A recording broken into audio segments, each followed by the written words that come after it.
Next topic है periodic properties. इस unit में अभी तक हिस्ट्री ऑफ पीरियोडिक टेबल जो है वो पढ़ चुके हैं। नेक्स्ट आपका है पीरियोडिक प्रॉपर्टीज। पीरियोडिक प्रॉपर्टीज क्या होती है?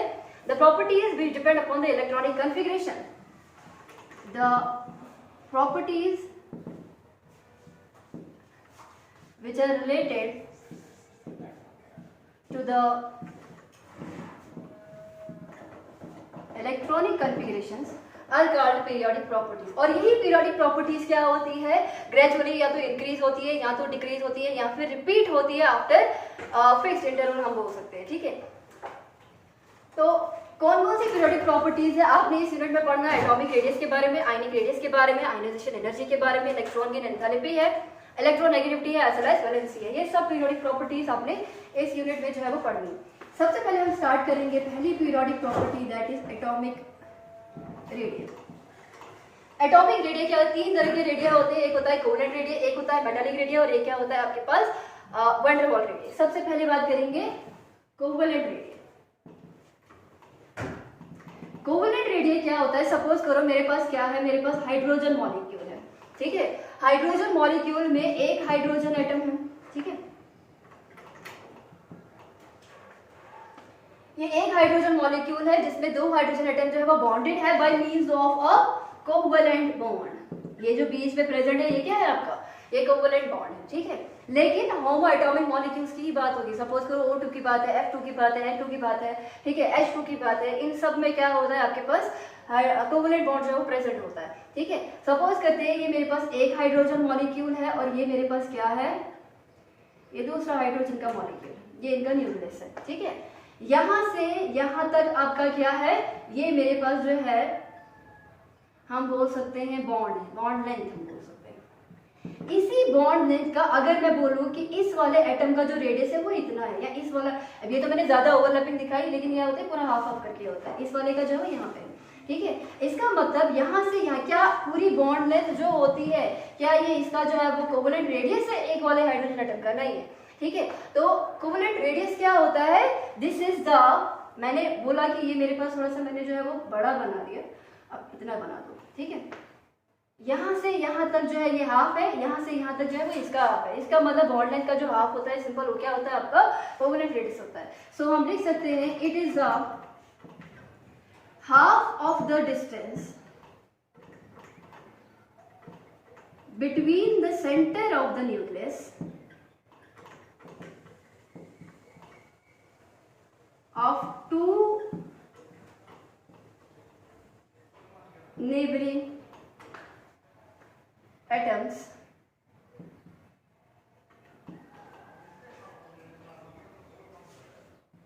two adjacent neighboring atoms which are joined together by means of covalent bond।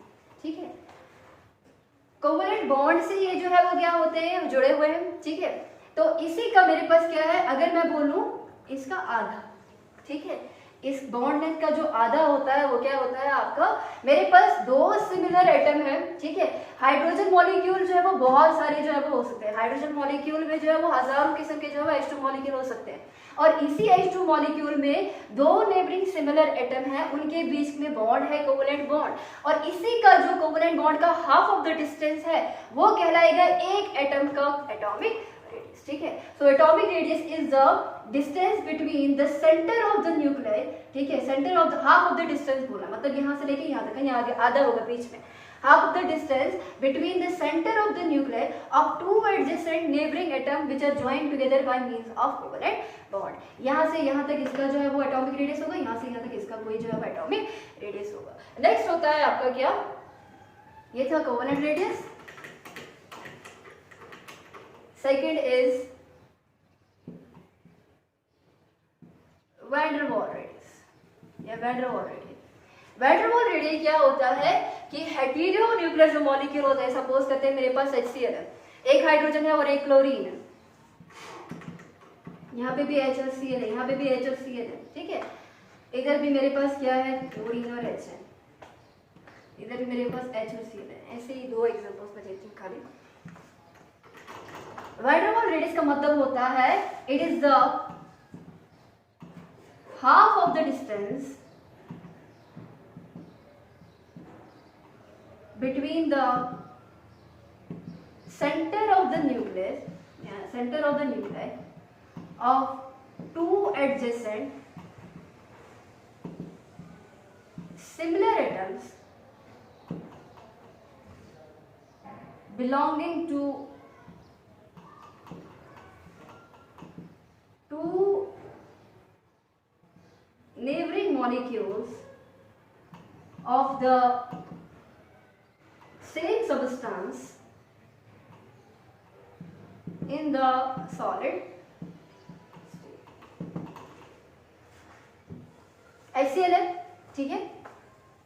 HCl में बहुत सारे HCl के मॉलिक्यूल्स होते हैं, एक क्लोरीन एटम दूसरा क्लोरीन एटम, ये दोनों बॉन्डेड होते हैं by means of van der Waals force of attraction से। So van der Waals radius क्या होता है, अब ये दोनों का जो है वो लेंथ है, ठीक है, ये जो है दोनों जो है वो बॉन्डेड होते हैं, जिसको हम कहते हैं van der Waals force of attraction.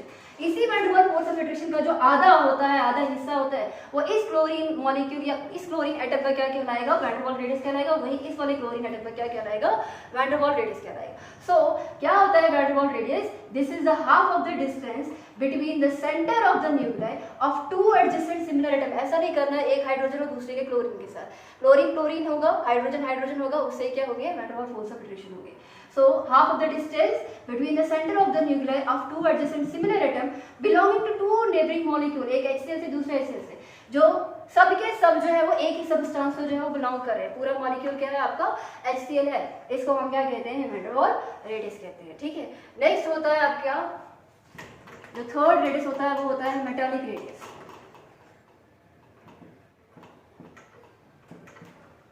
या मेटालिक रेडियस, मेटालिक रेडियस का मतलब क्या होता है, एक मेटल में बहुत सारे एटम्स होते हैं, ठीक है, और उन वाले एटम्स का हम बोल सकते हैं हाफ ऑफ द डिस्टेंस। तो लिखो it is the half of the distance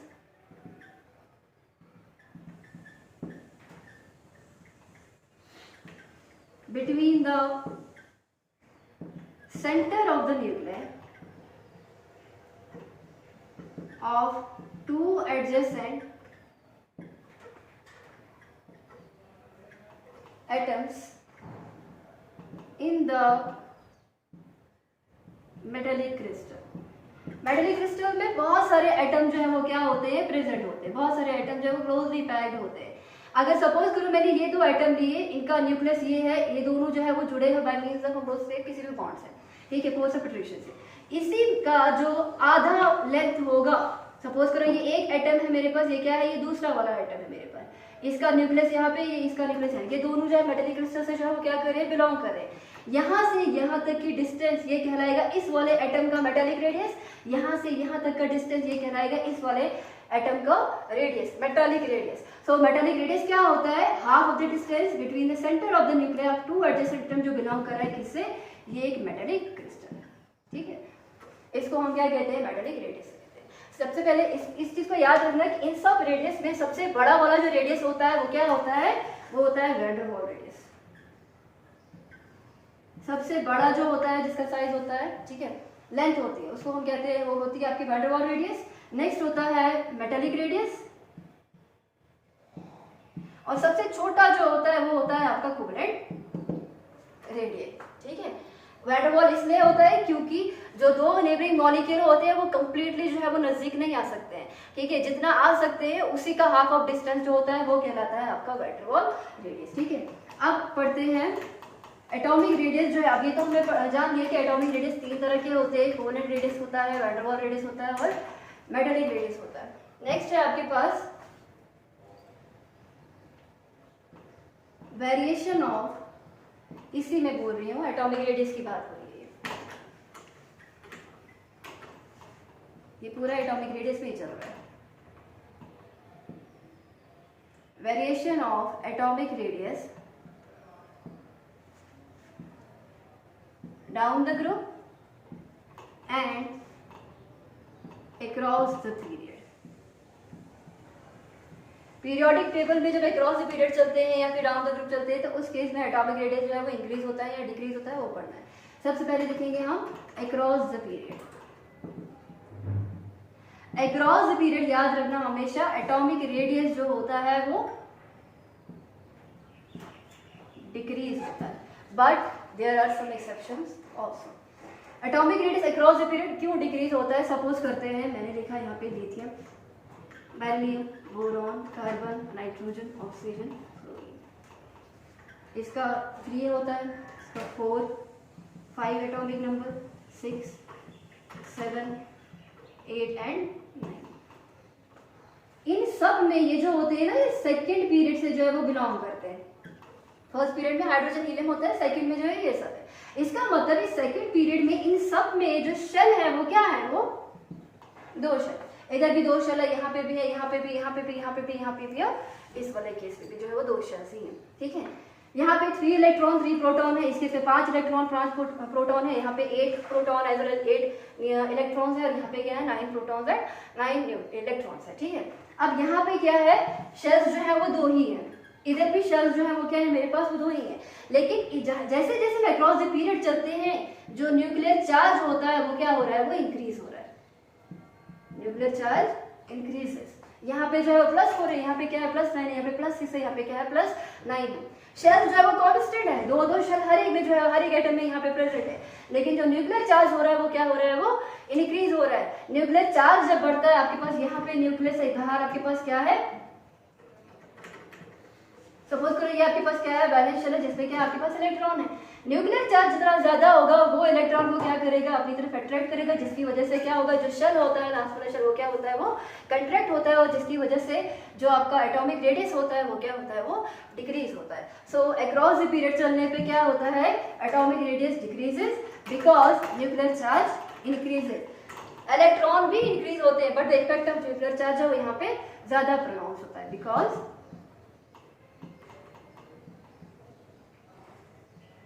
nuclear charge increases. Next, down the group. जब हम नीचे गिरे चलते हैं, जो एटॉमिक रेडियस होता है वो इंक्रीज होता है। Atomic radius increases because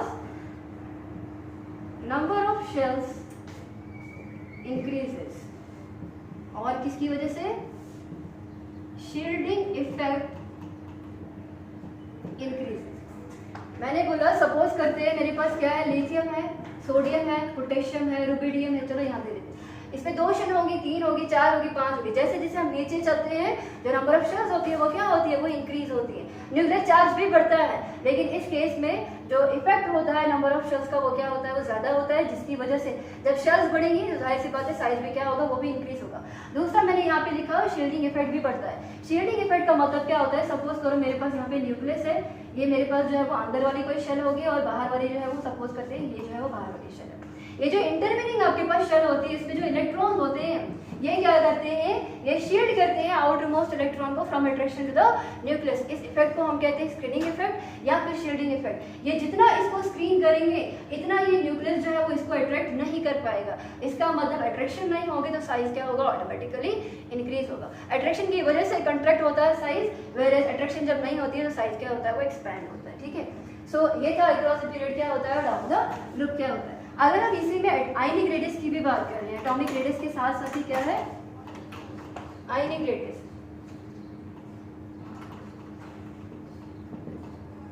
ionic radius क्या होता है? The distance from the centre of the nucleus, from the center of the nucleus of the ion up to which it exert its influence on the electron cloud. Ion में जो आपका nucleus है, suppose करो वो इधर है, last वाला electron कहीं यहाँ पे है। ये न्यूक्लियस कहाँ तक अपना फोर्स जो है, फोर्स ऑफ अट्रैक्शन जो है वो क्या कर रहा है? इन्फ्लुएंस कर रहा है, किस शेल तक कर रहा है, उसको हम क्या कहेंगे? उसको हम कहेंगे आयनिक रेडियस, ठीक है। सिंपल क्या है?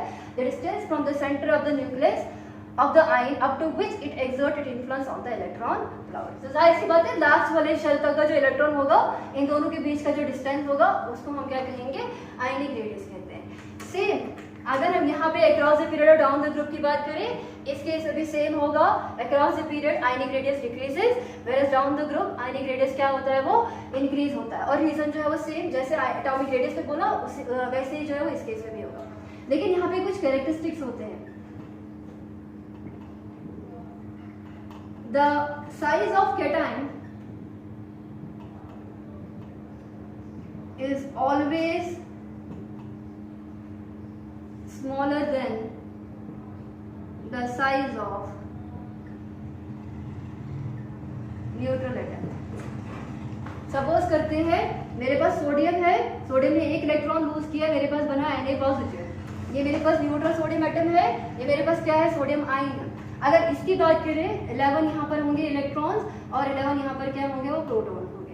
लेकिन जब इसने एक इलेक्ट्रॉन जो है वो लूज किया और यहाँ पे क्या बचे आपके पास 10 ही इलेक्ट्रॉन बचे और आपके पास जो है जो आपके प्रोटॉन होंगे वो कितने होंगे वो 11 ही रहेंगे। ठीक है, तो अगर मैं इसकी इलेक्ट्रॉनिक कॉन्फ़िगरेशन भी देखूं, सोडियम की होती है 1s2 2s2 2p6 3s1। ठीक है, और अगर मैं यहाँ पे जब एक इलेक्ट्रॉन ये लूज करेगा इसका मतलब ये वाला इलेक्ट्रॉन लूज किया है, that is 1s2 2s2 2p6 3s नहीं है। जब कैटाइन बनना होता है तो कभी कभी क्या होता है एक पूरी की पूरी शेल जो होती है वो क्या हो रही है वो लूज हो रही है। इसका मतलब जो कैटाइन होगा उसका जो साइज होगा Na पॉजिटिव का साइज क्या होगा कम होगा as compare to sodium atom. Suppose करो आपके पास मैग्नीशियम है, मैग्नीशियम से बना Mg2 positive ion plus 2 electron 1s2 2s2 2p6 and 3s2। इधर देखोगे 1s2 2s2 2p6 दो इलेक्ट्रॉन जो है वो लूज हुए, इसका मतलब एक पर्टिकुलर शेल जो है वो क्या हो गई वो लूज हो गई। शेल लूज हो गई इसका मतलब साइज क्या हो गया वो डिक्रीज हो गया। तो एक एटम का एक आयन का कैटाइन का जो साइज होता है वो एटम से क्या होता है वो कम होता है। ठीक है, आप यहाँ से भी देख सकते हो कि इलेक्ट्रॉन 10 इलेक्ट्रॉन का 11 प्रोटॉन के ऊपर जो है वो इतना अट्रैक्शन नहीं होगा जितना जो है वो 11 प्रोटॉन का जो है वो 11 प्रोटॉन का जो है वो 11 इलेक्ट्रॉन के ऊपर होगा। इसका मतलब यहाँ पे अट्रैक्शन क्या होगी कम होगी और ज्यादा होगी सॉरी, और उसकी वजह से क्या होगा साइज जो है वो डिक्रीज होगा। लेकिन दूसरा क्या है इस केस में the size of anion is always greater than the size of neutral atom। Suppose करो मेरे पास क्या है A है, इसने एक इलेक्ट्रॉन को क्या किया गेन किया और इसे क्या बनाया A नेगेटिव। आर्बिट्ररी कोई भी एक्शन ले। सपोज करते हैं यहाँ पे जो है वो 10 प्रोटॉन थे और 10 क्या थे वो इलेक्ट्रॉन थे। इसने एक इलेक्ट्रॉन को क्या किया है फिर से गेन किया है। जब एक इलेक्ट्रॉन को गेन किया तो यहाँ पे आप 10 प्रोटॉन ही रहे लेकिन अब क्या हो गए 11 इलेक्ट्रॉन रहे। 10 प्रोटॉन जो है वो उनका इन्फ्लुएंस जो होगा 10 इलेक्ट्रॉन के ऊपर वो ज्यादा होगा। यहाँ पे न्यूक्लियर चार्ज कम है, इलेक्ट्रॉन क्या है वो ज्यादा होगा। इसका मतलब यहाँ पे जो इन्फ्लुएंस होगा यहाँ पे जो न्यूक्लियस होगा वो 11 प्रोटॉन को जो उतना एफिशिएंटली अट्रैक्ट नहीं कर सकता जितना यहाँ पे 10 प्रोटॉन जो है वो 10 इलेक्ट्रॉन को कर रहे हैं। इसका मतलब जब भी एनाइन बनता है तो आपका इलेक्ट्रॉन जो है वो ऐड होता है, इलेक्ट्रॉन ऐड होगा जिसकी वजह से जो सफिशिएंट उतना जितना आपके पास वहाँ पे न्यूक्लियर चार्ज होगा वो जो है वो ज़्यादा एफिशिएंटली वहाँ पे जो है वो इलेक्ट्रॉन्स को अट्रैक्ट नहीं कर पाएंगे। जिस वजह से जो एनाइन होता है as compare to neutral atom, जिसकी वजह से जो एनाइन होता है उसका जो साइज होता है वो ज़्यादा होता है। तो this all about atomic radius and ionic radius.